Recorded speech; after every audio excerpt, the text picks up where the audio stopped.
नमस्कार दोस्तों, सरस्वती शिक्षा समिति की ऑनलाइन क्लासेज में आपका स्वागत है।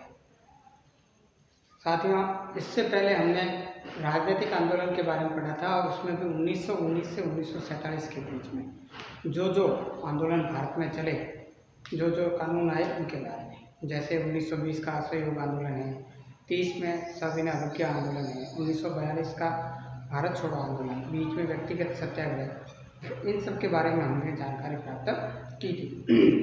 लेकिन ऐसा नहीं है कि केवल राजनीतिक लोगों ने ही भारत को स्वतंत्र कराने के लिए आंदोलन चलाया। इसमें किसानों ने, वनवासियों ने, उन्होंने भी सहयोग किया, हालांकि उनके कारण उनकी परेशानियां अलग रही।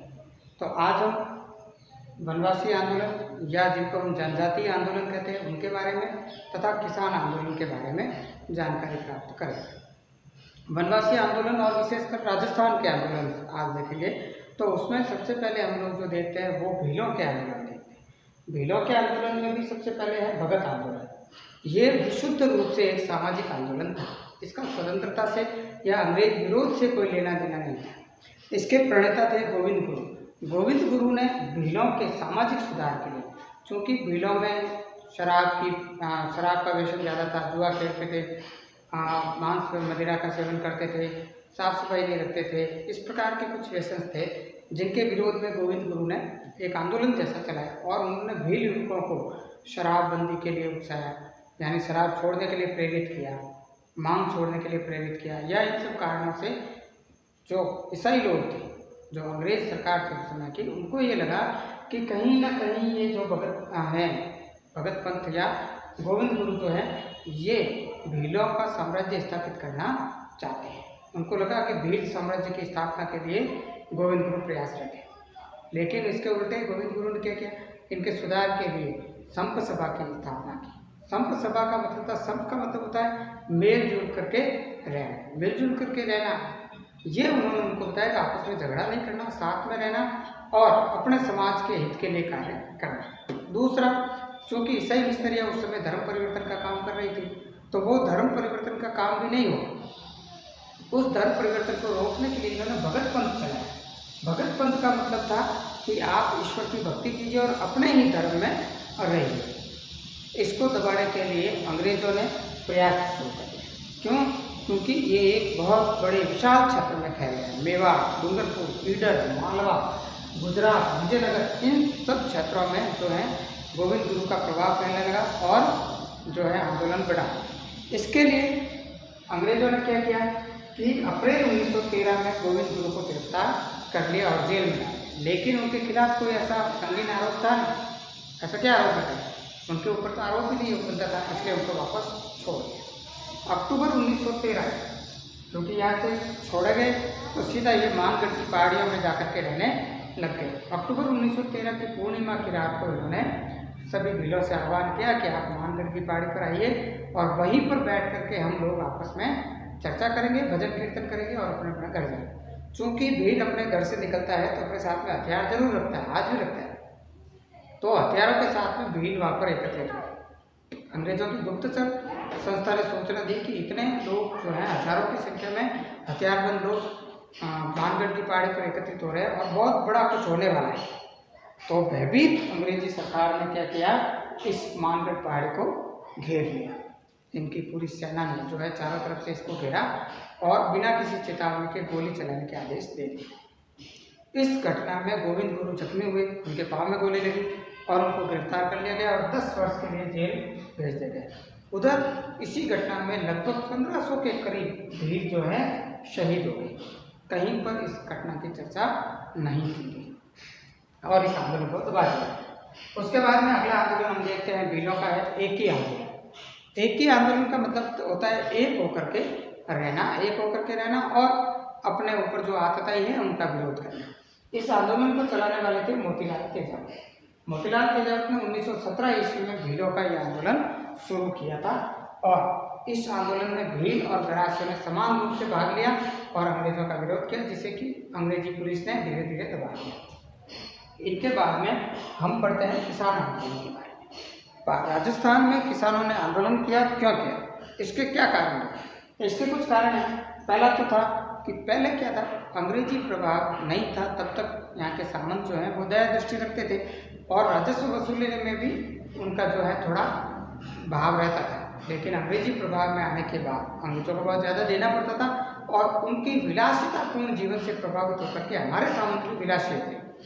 उन्होंने इस विलासी जीवन को जीने के लिए जो है किसानों पर अत्याचार शुरू कर दिया। एक दूसरा, जो पुराने सामंत होते थे, जागीरदार होते थे, उनका अपनी जनता के प्रति पितृवत भाव रहता था कि ये भी हमारे ही लोग हैं और इनकी सुख सुविधाओं का ध्यान रखना, कष्ट में सहयोग करना भी हमारा ही काम है। लेकिन अंग्रेजी प्रभाव ने उस भाव को भी बदल दिया। तीसरा जो प्रमुख कारक था वो था अधिक भू राजस्व। इतना अधिक भू राजस्व होता था और उसके बाद में कुछ लागतें भी लगती थी। ऐसा करके लगभग जनता का जो है 70 से लेकर के 90% जो इनकम होती थी वो सरकारी खजाने में चली जाती थी, सामंतों के खजाने में चली जाती थी। और कृषक मजदूरों में वृद्धि हुई। कृषक मजदूरों में वृद्धि हुई तो सामंतों के अत्याचार भी बढ़ गए। इन सब कारणों के मद्देनजर अलग अलग क्षेत्रों में अलग अलग किसानों ने विद्रोह किया। इनमें जो है मेवाड़ का एक ठिकाना है बिजोलिया। बिजोलिया ठिकाने का ये जो आंदोलन है ये सबसे पहला सत्याग्रह माना जाता है, भारत का अहिंसात्मक आंदोलन माना जाता है, गांधी जी से भी पहले का। इस आंदोलन में होता क्या है कि बिजोलिया क्षेत्र के जो किसान हैं उन पर 1894 ईस्वी में कृष्ण सिंह नए जागीरदार बने। उनके पिताजी का देहांत हुआ और नए जागीरदार कृष्ण सिंह आए। ये जो है अंग्रेजी प्रभाव में थे। इन्होंने जनता पर अलग अलग प्रकार की लागें, कर लगा करके कम से कम 84 प्रकार की लागें लगाई और उससे 87% तक 87% जो है उनका पैसा जो है ठिकाने के खजाने में लेने लगे। इस अत्याचार से परेशान होकर के किसान परेशान थे। 1897 ईस्वी में गिरधरपुरा गांव में गंगाराम धाकड़ नाम के किसान के पिता की मृत्यु हुई थी। उसका 12वां था मृत्यु भोज, जिसको हम लोग कहते हैं। वहाँ पर सभी किसान जो है एकत्रित हुए थे, धाकड़ जाति के थे अधिकांश और सब आए थे। यहीं पर साधु सीताराम दास भी आए हुए थे। इन सब किसानों ने अपने कष्टों के बारे में चर्चा की और एक डेलीगेट बनाया। कहा कि भाई ये डेलीगेट जो है वो महाराज के पास जाएगा और महाराज को हमारे कष्टों के बारे में अवगत करेगा कि भाई ठिकानेदार सामंत जो है हम पर इतने प्रकार के अत्याचार कर रहे हैं। 2 लोगों को नियुक्त करके महाराणा के पास भेजा। वो वहाँ गए उदयपुर, लेकिन महाराणा से मिलने की हिम्मत उनकी नहीं हुई। तो उन्होंने एक पत्र लिख करके वहाँ पर छोड़ दिया। महाराणा ने उस पत्र को पढ़ा और उन्होंने हामिद हुसैन नामक आदमी के नेतृत्व में एक जांच आयोग का गठन किया। हामिद हुसैन ने जांच जो है महकमा खास में जांच करके और रिपोर्ट पेश कर दी। लेकिन मेवाड़ शासन की तरफ से जो है कोई कार्रवाई जमींदार पर नहीं। इससे कृष्ण सिंह का हौसला बढ़ गया और उसने क्या किया कि 1899, 1900 ईस्वी और 1956 विक्रमी संवत जिसको हम कहते हैं, उसमें अपने यहाँ पर एक भयंकर अकाल पड़ा जिसको छपनिया अकाल कहते हैं। अपने दादा वगैरह से आप पूछ सकते हैं तो छपनिया अकाल में बहुत भयंकर स्थिति हो गई थी। खाने को दाने नहीं थे, लोगों ने पेड़ों की छाल उतार करके खा करके जीवन यापन किया था। ऐसी विकट परिस्थिति में भी जो है ठाकुर कृष्ण सिंह ने बिना किसी दया के जनता से टैक्स वसूला और एक नया टैक्स उनकी बेटियों के विवाह पर चवरीकर नामक टैक्स लगा दिया, जिसके तहत आपको अपनी बेटी की शादी में 5 रुपये का टैक्स भरना पड़ेगा। किसानों में बहुत आक्रोश हुआ। किसानों में उन्होंने विरोध स्वरूप 2 वर्ष तक अपनी बेटियों की शादी करना बंद कर दिया। इससे इस विरोध से ठाकुर झुका और ठाकुर ने जो है चवरी कर उठा लिया। चवरी कर उठा, इसके साथ ही कुछ लाभों में भी जो है रियायत दी गई।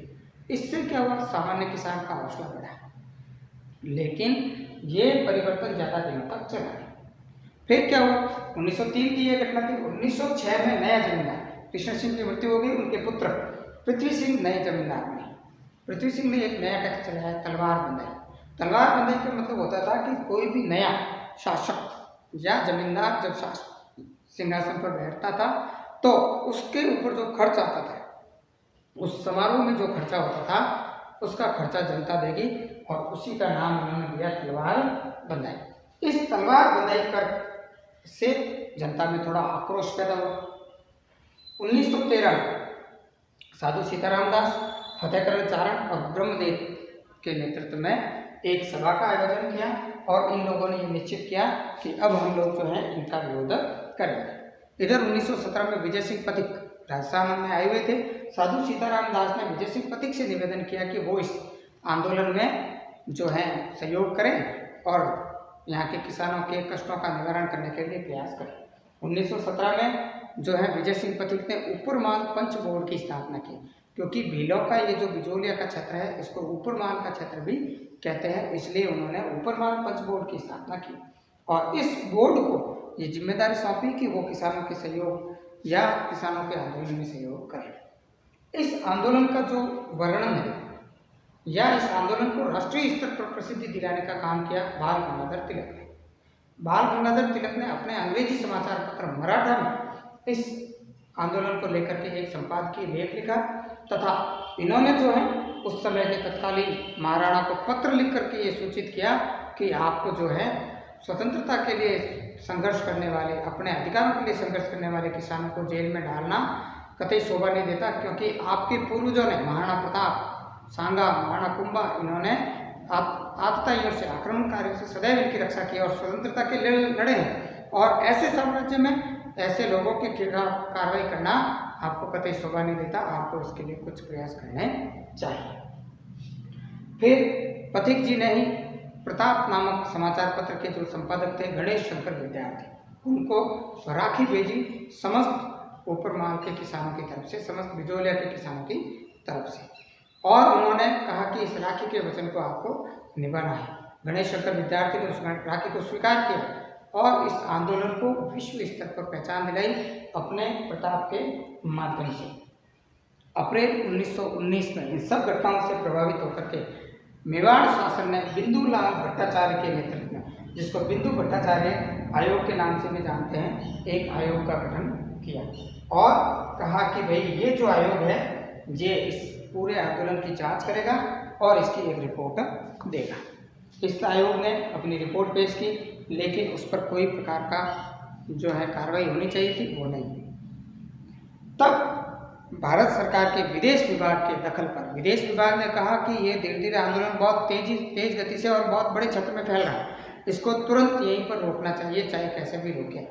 तो उनके दखल पर वर्तमान उस समय के जो एजीजी थे राजस्थान के, रॉबर्ट हॉलैंड, उन्होंने इसमें हस्तक्षेप किया और एक उच्च स्तरीय जांच आयोग का गठन किया और उन्होंने इस उच्च स्तरीय जांच गठन के इस कमेटी के प्रस्तावों के आधार पर 35 प्रकार की लाभों को मांगा, लेकिन मेवाड़ शासन की मक्कारी के कारण, बिजोलिया के ठिकानेदार के मक्कारी के कारण यह समझौता स्थायी नहीं हो सका और किसानों से बदस्तूर रूप से जो है ये टैक्स लेते रहे। इधर जो है पथिक जी ने ऊपरमाल पंच बोर्ड के साथ साथ एक समाचार पत्र भी निकालना शुरू किया, ऊपरमाल का डंका। उसमें इस आंदोलन से संबंधित खबरें छापी जाती थी। 1927 ईस्वी में जिस समय ये समझौता नहीं माना गया और बहुत ज़्यादा इन पर टैक्स वगैरह लगाया गया, तो यहाँ के किसानों ने विरोध किया। विजय सिंह पथिक ने इनको सलाह दी कि हम जो माल भूमि पर खेती कर रहे हैं उस माल भूमि को छोड़ दें, उस माल भूमि पर हम लोग खेती नहीं करेंगे। किसानों ने भी विजय सिंह पथिक के कहने पर माल भूमि छोड़ दी, लेकिन ठिकानेदार ने उसकी नीलामी कर दी और ठिकानेदार को क्या हुआ, दूसरे किसान मिल गए उस माल भूमि की नीलामी में खरीद करने वाले, और ये इन किसानों के लिए बहुत बड़ा धोखा साबित हुआ। किसानों के हाथ से जमीनें चली गई। विजय सिंह पथिक ने इसका दोष स्वीकार करते हुए, जिम्मेदारी लेते हुए इस आंदोलन से अपने आप को अलग कर दिया। होना क्या चाहिए था, विजय सिंह पथिक को इस आंदोलन के साथ रहना था और इसका विरोध करना था कि भाई ठिकानेदार ने जमीनें बेच कैसे, और दूसरों को भी समझाना था जिन्होंने खरीद, लेकिन उन्होंने ऐसा नहीं किया, उल्टा उन्होंने अपने आप को इससे अलग कर दिया। अब किसानों की ये लड़ाई, इस पूरे आंदोलन का जो रुख है, अपनी ज़मीनें वापस लेने के लिए चल पड़ा। बाकी सारी चीज़ें यहाँ पर गिरा दी गई और 1946 ईस्वी में ये जो है आंदोलन 1946 ईस्वी तक लगातार चलता रहा, जब तक कि इन किसानों को अपना ज़मीन वापस नहीं मिलती।